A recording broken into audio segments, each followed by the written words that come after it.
The prodigal son Jesus loved to teach people about God's love through parables. One day, he told the story of a father and his two sons. The younger son's request: a man had two sons. One day, the younger son came to his father and said, "Father, give me my share of the inheritance now." This was shocking because usually inheritance was given only after a father had died. But the father divided his property between his two sons. The younger son quickly gathered all he had, packed his bags, and left for a faraway country.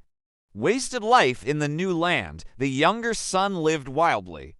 He spent his money on parties, friends, and foolish things. For a while, he felt rich and happy, but soon all his money was gone.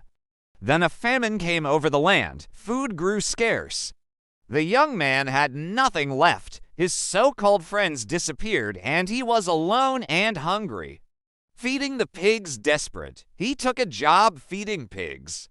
For a Jewish man, this was the lowest job because pigs were considered unclean animals. He was so hungry that he wished he could eat the pigs' food, but no one gave him anything.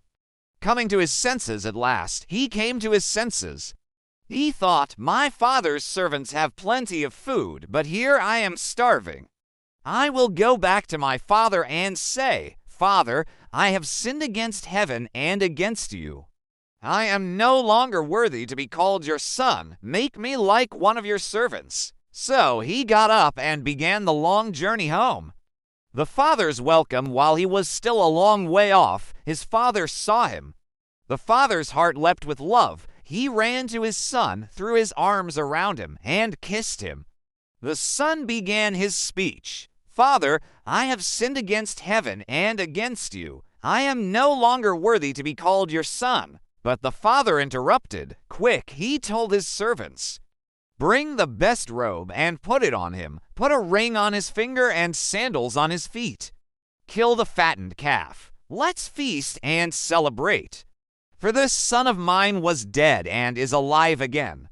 He was lost and is found." So they began to celebrate with joy and music. The older son's anger. Meanwhile, the older son was in the field. When he came near the house, he heard music and dancing. He asked a servant what was happening. "Your brother has come," the servant said. "Your father has killed the fattened calf because he is back safe and sound." The older brother became angry and refused to go in. His father came out and pleaded with him. The son said, "Look, all these years I've been slaving for you and never disobeyed your orders. Yet you never gave me even a young goat to celebrate with my friends. But when this son of yours comes home, who wasted your money, you kill the fattened calf for him." The father replied gently, "My son, you are always with me, and everything I have is yours. But we had to celebrate because this brother of yours was dead and is alive again. He was lost and is found." Lesson for kids this parable teaches us. God is like the Father, always ready to forgive us and welcome us home. No matter how far we wander, God's love never fails. We should rejoice, not be jealous, when others receive God's mercy.